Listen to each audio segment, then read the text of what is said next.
Hello friends, स्वागत है आपका अडानी एजुकेशन एकेडमी के इस यूट्यूब चैनल पर। आज हम एक बहुत ही इम्पोर्टेंट कोशिकांक पढ़ने जा रहे हैं जिसका नाम है तारक काय। क्या नाम है? तारक काय, जिसे इंग्लिश में क्या कहा जाता है?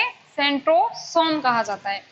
ठीक है, बात करते हैं इसकी खोज की कि सबसे पहले इसकी खोज किसने की या इसकी खोज का जो श्रेय है वो किस वैज्ञानिक को दिया जाता है। तो देखिए, इसकी खोज का श्रेय जो है वो एक वैज्ञानिक हुए जिनका नाम है वॉन बेंडेल। वॉन बेंडेल, इन्होंने इसे सबसे पहले तारक काय की खोज की। और कब की? तो 1887 के अंदर, यानी 1887 के अंदर इसकी खोज की। लेकिन जो ये तारक काय नाम है, यानी कि ये तारक काय जो नाम है वो वॉन बेंडेल ने नहीं दिया था। एक वैज्ञानिक और हुए जिनका नाम है टी बावेरी। क्या नाम है? टी बावेरी। इन्होंने 1888, यानी जस्ट इसके एक साल बाद में इसका नामकरण किया था। किसने किया? टी बावेरी ने। यानी अगर ये पूछ लिया जाए कि इसकी खोज किसने की, तो वॉन बेंडेल ने की, 1887 के अंदर की। लेकिन यदि ये पूछ लिया जाए कि इसको जो तारक काय नाम है वो किसने दिया, तो वो दिया टी बावेरी ने। ठीक है, अब बात करते हैं कि ये जो कोशिकांग है वो कहाँ स्थित होता है, किस प्रकार का कोशिकांग है वो देख लेते हैं एक बार।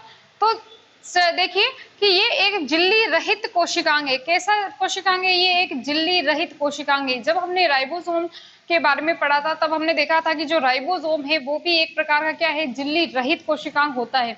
तो इस तरह से इसमें भी कोई झिल्ली नहीं पाई जाती है। इस तरह से ये जो है एक झिल्ली रहित कोशिकांग होता है। नेक्स्ट बात करते हैं कि जब हमने जंतु कोशिका और पादप कोशिका में अंतर पढ़ा था तब हमने देखा था कि ये जंतु कोशिका में उपस्थित होता है, पादप कोशिका में ये अनुपस्थित होता है। तो देखिए कि जंतु कोशिका में, यानी सभी जंतुओं के अंदर ये पाया जाएगा, सभी जंतुओं की कोशिका में ये पाया जाएगा। लेकिन जो उच्च पादप होते हैं उनके अंदर ये अनुपस्थित होता है। लेकिन जो निम्न पादप होते हैं उनके अंदर ये उपस्थित होता है। और जो जंतु कोशिका होती है उसमें कहाँ होता है? तो देखिए, जंतु कोशिका में ये केंद्रक के निकट, जो केंद्रक होता है, न्यूक्लियस जो होता है उसके पास में स्थित होता है। कोशिका द्रव्य में, कोशिका द्रव्य में ये उपस्थित होता है। यानी कि कोई कोशिका है उसके केंद्रक के पास में ये कोशिका द्रव्य है, उसमें ये उपस्थित होता है। हमने बात की कि ये उच्च पादपों में नहीं पाए जाते हैं, लेकिन निम्न पादप जो होते हैं जैसे कि शैवाल है, कवक है, ब्रायोफाइटा, फर्न इत्यादि में ये उपस्थित होते हैं। ठीक है, नेक्स्ट हम बात करते हैं कि इसकी संरचना जो होती है वो किस प्रकार से होती है, इनमें क्या क्या पाया जाता है। तो देखिए, एक तारक काय में दो तारक केंद्र होते हैं। यानी कि कोई भी एक तारक काय है उसमें इस प्रकार से दो तारक केंद्र उपस्थित होंगे। इससे केंद्र जो तारक काय है उससे ये इस तरह की अरीय किरणें निकलती हैं। तो दो तारक केंद्र होते हैं, यानी कि एक तारक काय में दो तारक केंद्र होते हैं। इस वजह से जो तारक काय है उसे क्या कहा जाता है? उसे डिप्लोसोम कहा जाता है। क्या कहा जाएगा? डिप्लोसोम। क्यों कहा जा रहा है? क्योंकि एक तारक काय में केंद्र, यानी तारक केंद्र कितने होंगे? दो तारक केंद्र होंगे। नेक्स्ट है कि इनके चारों ओर जो तारक केंद्र होते हैं उनके चारों ओर एक अभिरंजित क्षेत्र पाया जाता है। इस प्रकार से एक पारदर्शी द्रव्य कह सकते हैं, या एक हम ये कह सकते हैं कि इसके चारों ओर जो है एक अभिरंजित क्षेत्र पाया जाता है। इस अभिरंजित क्षेत्र को क्या कहा जाता है? इस अभिरंजित क्षेत्र को डिप्लोस्फियर कहा जाता है। क्या कहा जाएगा? डिप्लोस्फियर कहा जाएगा। और इनके अंदर जो प्लाज्मा उपस्थित होता है, इन दोनों तारक केंद्र के आसपास जितना भी प्लाज्मा जो उपस्थित होता है उस प्लाज्मा को क्या कहा जाता है?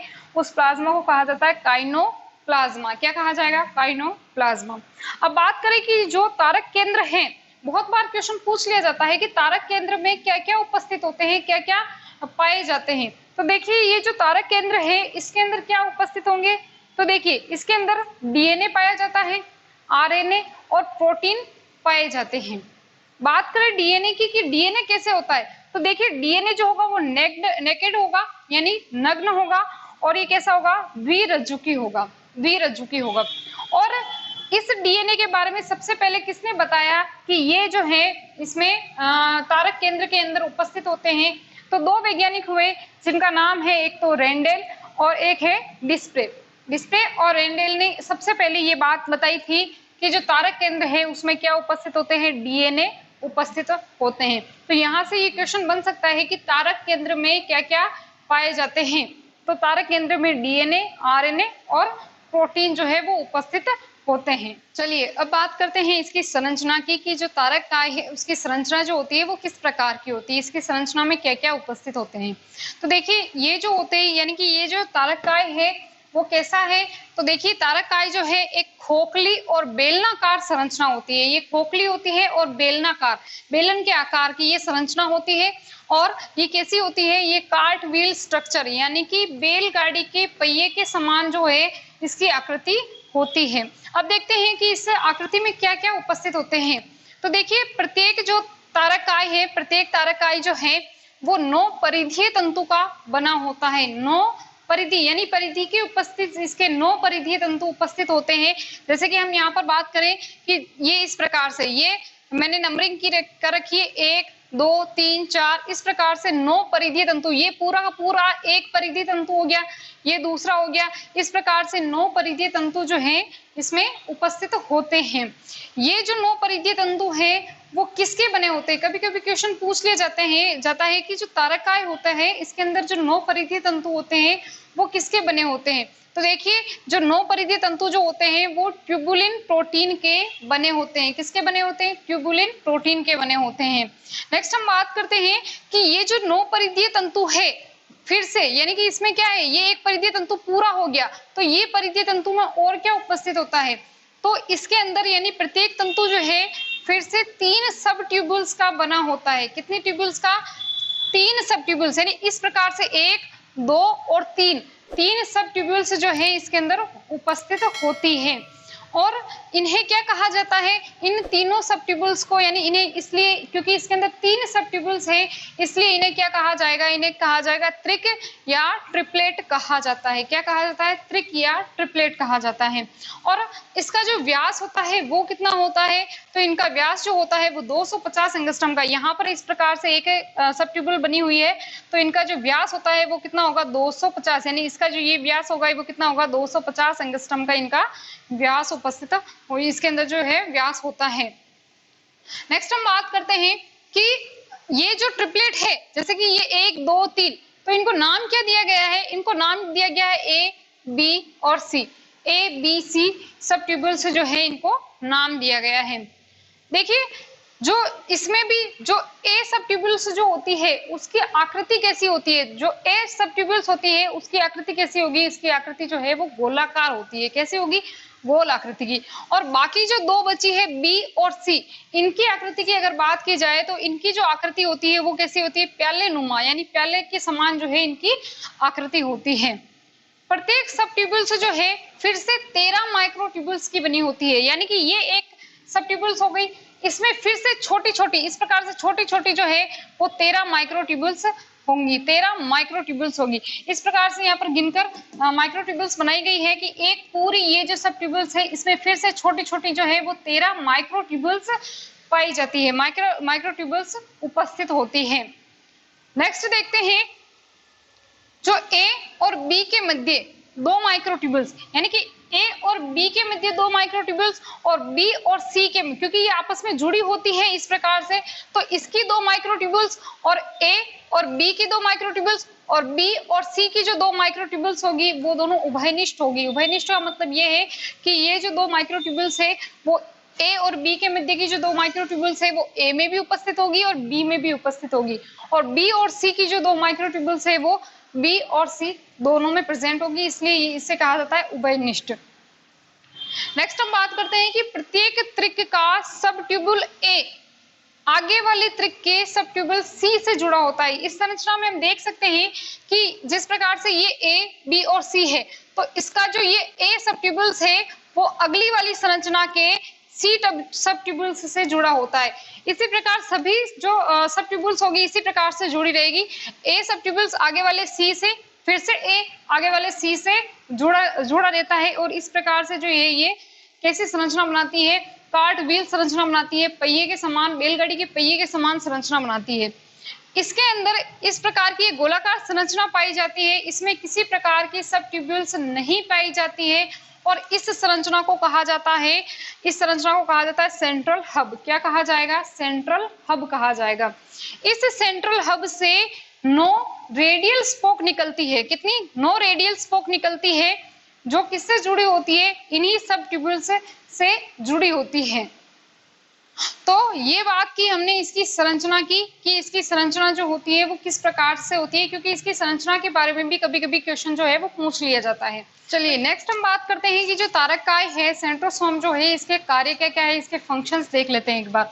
देखिए इसका जो पहला कार्य है वो क्या है कि ये जो सेंट्रोसोम है वो कोशिका विभाजन में हेल्प करता है।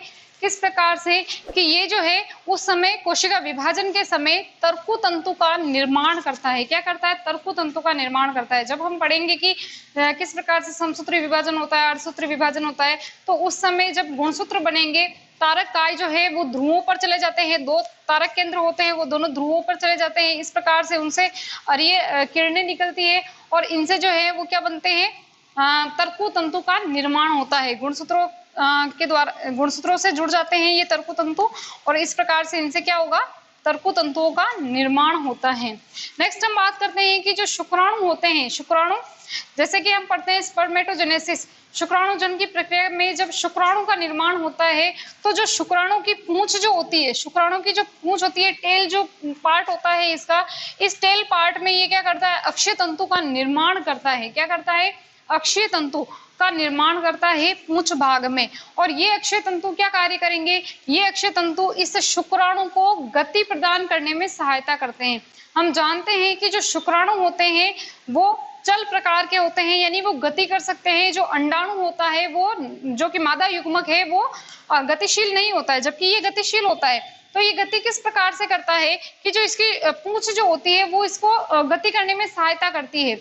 और इसमें भी कौन सहायता करेगा, तर्कु तंतु, जो सेंट्रोसोम है इसमें अक्षीय तंतु का निर्माण करते हैं और ये अक्षीय तंतु क्या करता है, शुक्राणु को गति करने में सहायता प्रदान करते हैं। नेक्स्ट हम देखते हैं कि जो सीलिया और फ्लेजिला जो है, सीलिया और फ्लेजिला, कशाभिका और पक्षमाभ जो है, उसके जो आधार प्लेट है, यानी कि जो कशाभिका और जो पक्षमाभ है उसका जो निर्माण है, यानी हम ये कह सकते हैं जो उसकी आधार प्लेट जो होती है, जहां से उसका उद्भव होता है, जहां से उसका उनका निर्माण होता है, वो किसकी बनी होती है, वो भी इसी तारककाय से बनी होती है। सीलिया और फ्लेजिला क्या होते हैं, तो देखिए सीलिया जो होते हैं वो संख्या में कम होते हैं, जबकि फ्लेजिला संख्या में अधिक होते हैं, जबकि फ्लेजिला जो होते हैं वो संख्या में कम होते हैं। ये सूक्ष्म जीवों के अंदर पाए जाते हैं, सूक्ष्म जीवों की सतह पर उपस्थित होते हैं और ये भोजन पकड़ने तथा ये गति करने में ये सहायता करते हैं। इसकी संरचना भी हम देखेंगे, इसका एक नया सा एक अलग से टॉपिक तैयार करेंगे कि सीलिया और फ्लेजिला की एक अलग से क्लास लगाएंगे कि ये सीलिया और फ्लेजिला क्या होते हैं और कहाँ पर पाए जाते हैं। तो आज हमने तारककाय को कंप्लीट किया है। तारककाय से जिस किसी भी तरह का कोई भी क्वेश्चन है वो इस तरह से बन सकता है कि इसकी खोज किसने की, इसको नामकरण किसने दिया, या इसकी जो संरचना है उस पर भी क्वेश्चन पूछे जा सकते हैं कि इसकी संरचना में क्या क्या उपस्थित होते हैं। आज की क्लास यहीं तक। Thank you.